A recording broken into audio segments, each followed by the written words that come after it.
Shalom untuk kita semuanya, Shalom Lanukulam.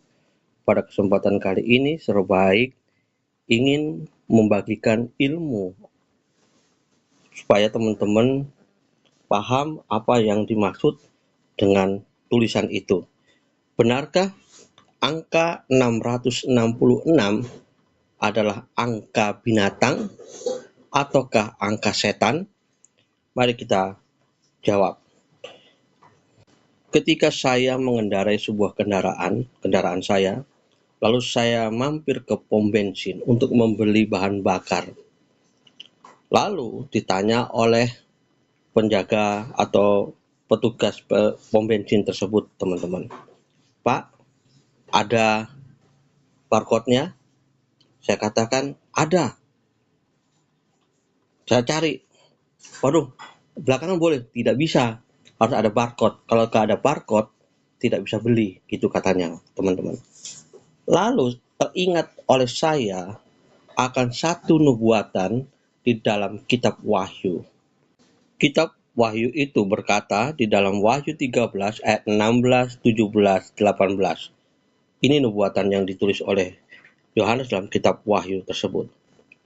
Dan ia menyebabkan sehingga kepada semua orang, kecil atau besar, kaya atau miskin, mereka atau hamba, diberi tanda pada tangan kanannya atau pada dahinya, dan tidak seorang pun yang dapat membeli atau menjual selain daripada mereka yang memakai tanda itu, yaitu nama binatang itu atau bilangan namanya. Yang penting di sini ayat 18 ialah hikmat. Barang siapa yang bijaksana, baiklah ia menghitung bilangan binatang itu, karena bilangan itu adalah bilangan seorang manusia, dan bilangannya ialah 666. Jadi di dalam ayat itu dikatakan bahwa setiap orang yang tidak mempunyai tanda itu, dia tidak bisa menjual ataupun membeli. Jadi teman-teman, ketika saya ingin membeli bahan bakar Pertalite, saya tidak akan bisa membeli bahan bakar tersebut jika saya tidak punya barcode. Apakah mungkin barcode itu adalah simbol yang dimaksud ini, teman-teman? Jadi, apakah angka 666 itu adalah angka setan atau angka binatang? Jawabannya, bukan, teman-teman. Walaupun itu dihubungkan dengan setan, dengan hal-hal yang jahat, itu bukan angka setan. Jadi, kalau begitu, apakah yang dimaksud dengan angka 666 itu, teman-teman?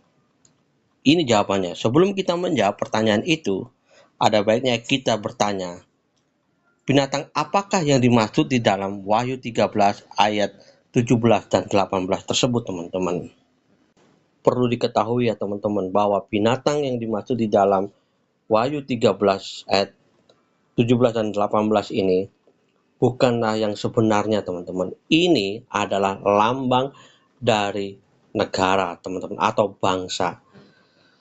Jadi 666 adalah, ini dia teman-teman, clue yang diberikan untuk menemukan negara apa yang dimaksud, yang mempunyai simbol. Ketika simbolnya itu digunakan oleh orang-orang, maka orang-orang bisa menjual dan membeli. Tapi ketika orang-orang tidak menggunakan simbol itu, tidak punya simbol itu, maka orang tersebut tidak bisa membeli ataupun menjual. Itu maksudnya, teman-teman. Sebagai contoh, saya mau berikan. Jika di dunia ini ada sebuah negara yang bernama Abal, saya akan menggunakan bilangan manusia, yaitu huruf-huruf Ibrani, untuk menerjemahkan gematria atau jumlah angka yang ada di dalam nama negara tersebut, yaitu negara Abal. Mari kita lihat. Seperti di dalam huruf Ibrani, Alef, Bet, Gimel, Dalet, dan seterusnya, teman-teman. Itu Alef itu angka 1, Bet itu 2, dan seterusnya, teman-teman, sampai Yod itu 10, dan seterusnya, teman-teman. Mari kita coba menghitung teman-teman. Apakah kota atau negara Abal termasuk di dalam Wahyu 13 tersebut? Lalu nama negara Abal itu kita salin dalam huruf Ibrani teman-teman. Setelah kita salin dalam huruf Ibrani akan terbentuk seperti yang ini teman-teman. Maka kita hitung angka-angkanya teman-teman. Kita masukkan angkanya. Alef itu 1, Bet itu 2, Lamet itu 30. Lalu kita hitung teman-teman seperti yang terlihat ini ya teman-teman, bahwa negara Abal berjumlah 33.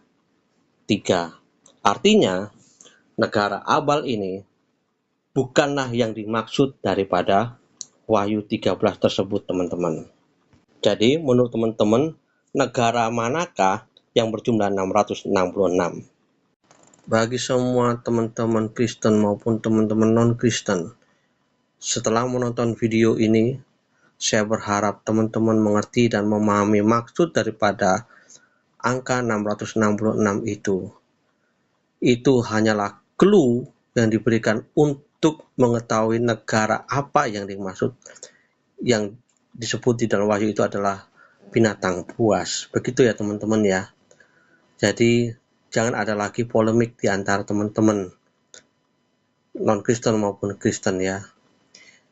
Itu yang saya bisa sampaikan. Dan bagi teman-teman yang sudah menemukan negara mana yang dimaksud, setelah menyalin nama negara tersebut ke dalam bahasa Ibrani dan dijumlahkan angka-angkanya dan didapati 666, tolong beritahukan kepada Serbaik.